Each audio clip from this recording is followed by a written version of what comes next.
Hello दोस्तों, तो कैसे हैं आप? आपका मेरे यूट्यूब चैनल पर स्वागत है। आज मैं बीएमएस फर्स्ट ड्रॉप संस्कृत का चैप्टर 4 लेके आया हूँ, जिसका नाम है अव्यय। ठीक है, अव्यय के बारे में हम लोग पहले जानेंगे क्या होता है।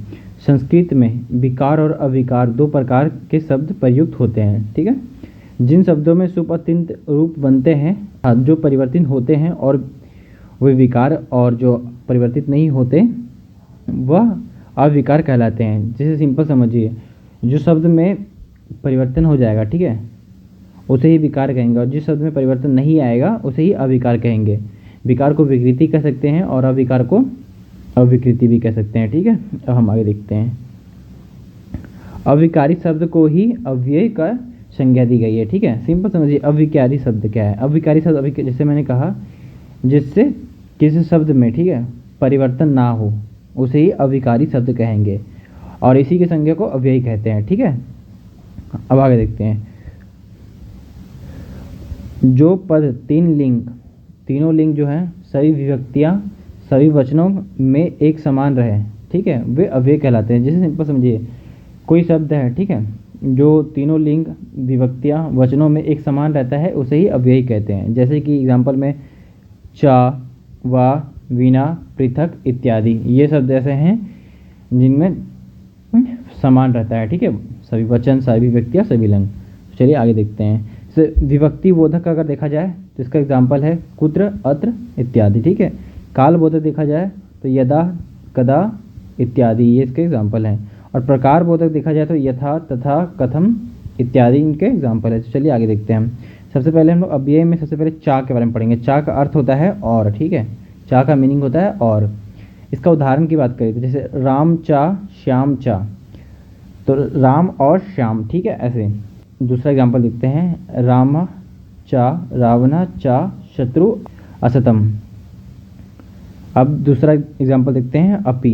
अपि का अर्थ दो होते हैं, ठीक है, भी होता है इसका अर्थ और क्या भी होता है। बस इसका जगह, कौन सी जगह पे इसका यूज़ कर रहे हैं उस हिसाब से इसका मीनिंग निकलता है। तो चलिए सबसे पहले हम लोग उदाहरण देखेंगे।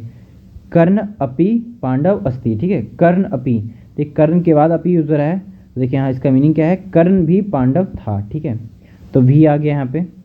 अब दूसरा एग्जाम्पल इसका देखते हैं, अपि कर्ण पांडव अस्ति। क्या कर्ण पांडव है?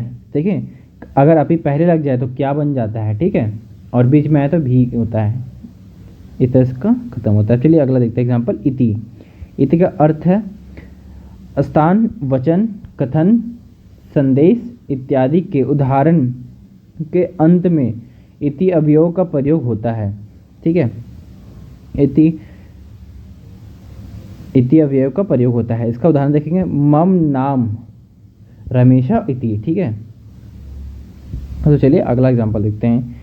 एव इसका एग्जांपल है, इसका अर्थ होता है अथवा। ठीक है, इसका अगर उदाहरण देखा जाए तो मत्स्य जले एव जीवंती।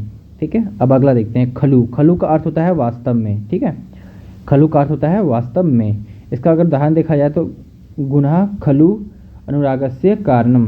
ठीक है, इसका अर्थ होता है केवल गुण ही प्रेम होने का कारण है। ठीक है, चलिए अब अगला देखते हैं, ऊंचे। ऊंचे का अर्थ होता है ऊंचा। ठीक है, इसका उदाहरण देखा जाए तो गीता गृहे ऊंचे हस्ती। गीता गृहे ऊंचे हस्ती, ये इसका एग्जाम्पल है। चलिए अगला देखते हैं, नीचे। नीचे का अर्थ होता है नीचा। ठीक है, इसका उदाहरण है मीरा नीचे तिष्ठन्ति। ठीक है, ये इसका एग्जाम्पल है। इसी तरह ये पार्ट 1 कंप्लीट होता है। अव्यय का सिंपल सा मतलब समझिए। ठीक है, अव्यय कुछ ऐसे वर्ड है जिससे किसी सेंटेंस में इसका यूज़ होता है। जैसे, ठीक है, राम और श्याम भाई हैं, तो राम और श्याम के बीच में और आया। ठीक है, तो ये और क्या हो गया, अव्यय हो गया हिंदी में। उस तरह संस्कृत में बात करें इसका चा बोलेंगे। इस तरह से ये इसका सारा यूज़ होता है। तो आप इस तरह से इसका सिंपल एग्जाम्पल याद कर लीजिएगा, एग्जाम में यही एग्जाम्पल पूछते हैं।